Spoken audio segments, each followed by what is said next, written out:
Alright guys, welcome back to Sandy Bear Disc Golf. Today we're taking a look at the Neutron Vector. This one's 174 grams. It's got a slight dome in the top, maybe more than slight actually. The rim and the profile of this disc is very similar to a Rock 3. The top of a Rock 3 is flat and the top of this one is more domey, but there you can see the comparison. And I got another shot in here. It's a really similar disc. It flies really similarly. The Vector, I guess because the pop top has a little bit more glide to it. But if you're used to throwing a Rock 3, you'll like this disc. It has a bead on the bottom. It's a great disc. I love a Rock 3, and I definitely love this disc as well.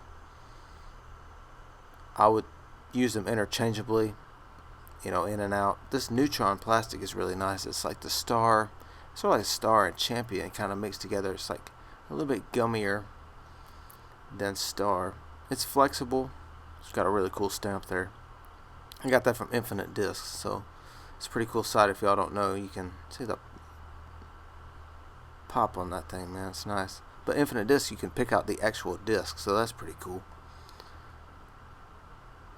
Now, MVP's thing is they put more weight on the outside. They overmold, so it's supposed to glide farther and go farther as it's slowing down. And I would say that that's definitely true. This one goes a little bit farther than the Rock 3 for me, even though it's heavier. It's got a good depth to the rim, about a digit. Feels really comfortable. As I said, the profile of this thing is almost identical to a Rock 3.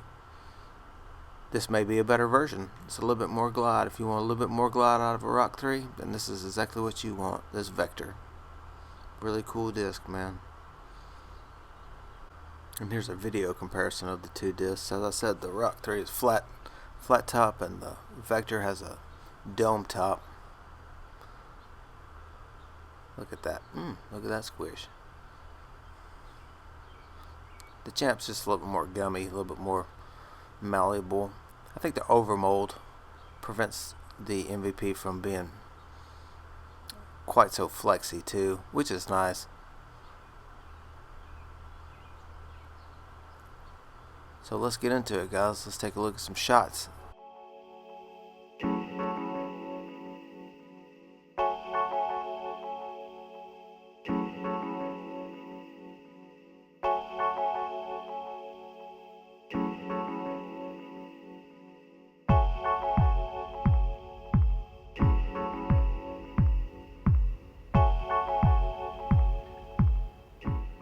Alright, we're going to start with a forehand hyzer flip. This just feels really good for that. You can see it goes hyzer, stands up straight, and it fades off to the right. That's just a standstill shot.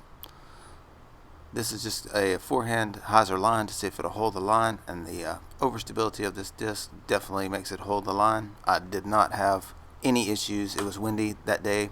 I didn't have any issues with this thing flipping over. Never even thought it was going to do that. This backhand line holds that line really nice.